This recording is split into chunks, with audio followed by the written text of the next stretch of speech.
Pyeongchang, South Korea. For the cross-country skier Martin Moeller, the biggest challenges of his sport are not the freezing cold, the hundreds of hours of training, or the grueling toll of competition. It's eating. And eating. And eating again. I actually do get tired of eating, said Moeller, who lives in Greenland and skis for Denmark at the Olympics. I always have to be thinking about what I will eat in 2 hours. Few sports ask as much of the human body as cross-country skiing, which engages virtually every muscle group: legs, arms, abdominals, back 4 hours at a time. One of the enduring images of the long-distance cross-country events is the sight of athletes collapsing at the finish line. That scene will no doubt repeat itself on this final weekend of the Pyeongchang Olympics as the men and women compete in their respective long-distance events: 50 km for the men and 30 for the women. Skiers can train 4 to 5 hours a day at their peak, covering 60 km or more and pushing their bodies to the limit. As a result, cross-country skiers, on average, also have the biggest fueling demands of any Olympic athlete's winter or summer.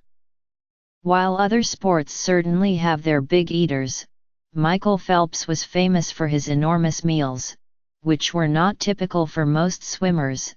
Scientists say the effort to stay in calorie balance is most daunting for cross-country skiers. A typical elite cross-country skier will burn about 30 calories a minute during training. By comparison, a 155-pound person on an elliptical machine burns about 11 calories a minute. Research has shown that a typical male elite cross-country skier must consume 7,000 to 8,000 calories a day, more than 3 times the caloric needs of an average male, to meet the energy demands of the sport. Female elite skiers must eat about 3,500 to 4,000 calories a day, about double the calories consumed by the average woman. A Swedish study found that during the hardest training days it can reach 8,126 for men and 4,780 for women, about double the calorie needs of Kenyan marathon runners.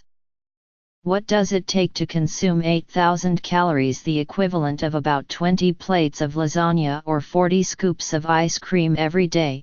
For cross-country skiers, who often have slim builds and limited stomach capacity, it means eating several times a day, and often planning their schedules around their constant meals. Many have tricks to help them fuel. They eat mashed foods, high-calorie bars, calorie-laden sports drinks, they carry backpacks full of beef jerky and almonds, and they always take dessert. I'm laughing about it and at myself because it feels normal, said Caitlin Patterson, 28. An American skier who finished 34th out of 62 in the 15-kilometer women's skiathlon. It is something we think about a lot of the time, she said, as she snacked on beef jerky after a workout at the Olympic Cross-Country Center. It's an important part of your job because fueling is so important for your physical performance. Patterson, who is 5'9" and about 132 pounds, estimates she takes in up to 3,500 calories a day depending on her training level. Fueling starts with a breakfast of 2 eggs fried in butter topped with melted Vermont cheddar, plus 2 pieces of toast with jam and no guilt.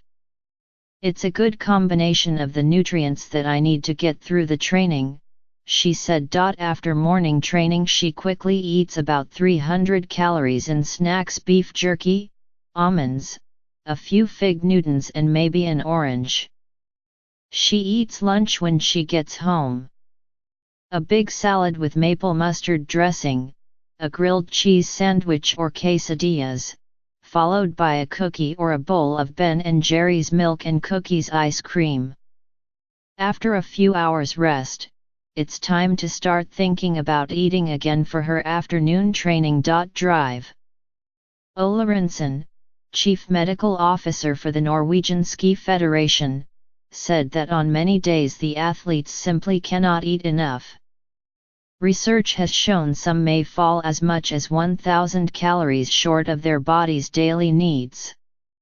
As a result, it is important that they keep up the same eating routine on their days off to make up the deficit. The problem, said Rinson, is that many athletes feel full before they have entirely replaced the energy loss of training.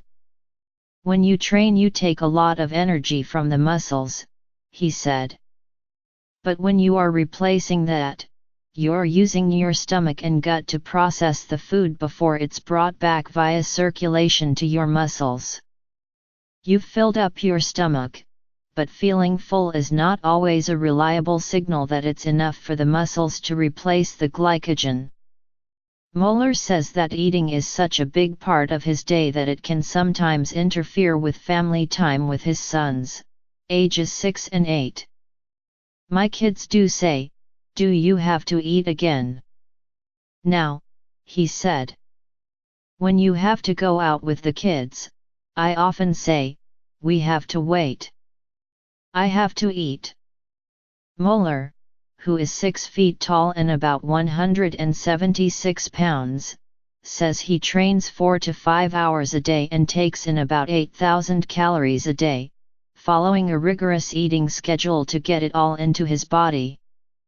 In addition to eating a large breakfast, fried eggs, oatmeal and white beans, lunch, pasta with meat sauce, pan-fried fish and salad, and dinner, double servings of whatever his family is eating, he eats 2 smaller pre-training meals, 2 small recovery meals and a small extra meal before bedtime. Any combination of oatmeal, bread, cheese, ham, honey, sports drinks, and sometimes cheesecake or chocolate cake or a donut if he wants it. This summer, Moeller adjusted his diet to eliminate sugar and focus on only so-called healthful foods. I lost a little weight, but I was not skiing faster, I was skiing slower, he said. He decided to go back to eating whatever and whenever he felt like. When you have to eat a lot, you have to eat the stuff you like to eat, he said. It's not eating cake all the time, of course. You need to eat all the healthy stuff. But it's not good to say this is something I can't eat. If you want a donut or a Coke, you get a lot of calories like that and you recover much faster. It's better than eating less. During weeks of strenuous training during the season, the athletes are pushing so hard that their bodies begin to release hormones that suppress appetite, making it an even bigger challenge to get the necessary nutrients.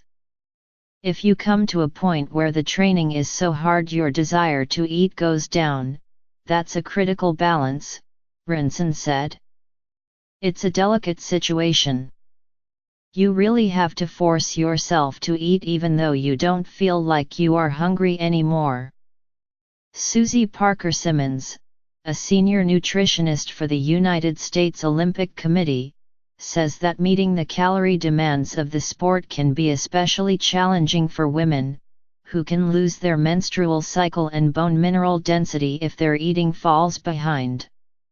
It's just so hard to get that amount of calories in, she said.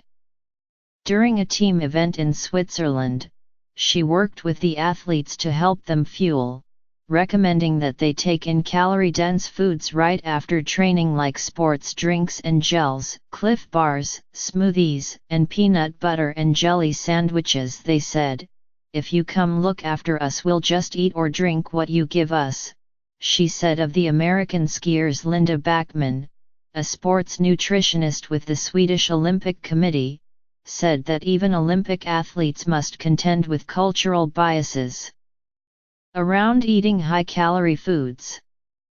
You can't meet the energy requirement of being a cross-country skier with salad, she said. There is an educational challenge. The Swedish cross-country skier Daniel Rickardsson, 35, who won bronze in the 15-kilometer event in Sochi in 2014 and who will compete in the grueling 50-kilometer on Saturday, said that fuel is a constant need. During a race, which can last a few hours, he needs to consume about 100 grams of carbohydrates every 15 to 20 minutes. A crew member hands him a high-concentrate sports drink at regular intervals on the course. It helps that he spends time with teammates who also eat 3 regular meals each day: porridge, cheese and meat sandwiches, quinoa, tuna, chicken, vegetables, plus 6 small meals including one before bedtime, high-protein yogurt, banana, eggs, cheese sandwiches. It's breakfast, training, lunch, rest, eating, training, eating and rest and eating, Rickardsson said. It's what we do. For Møller of Denmark, who finished about 6 minutes behind the winner in the men's 15-kilometer freestyle cross-country event, Pyeongchang is likely to be his last international competition, although he still plans to continue skiing and to run marathons.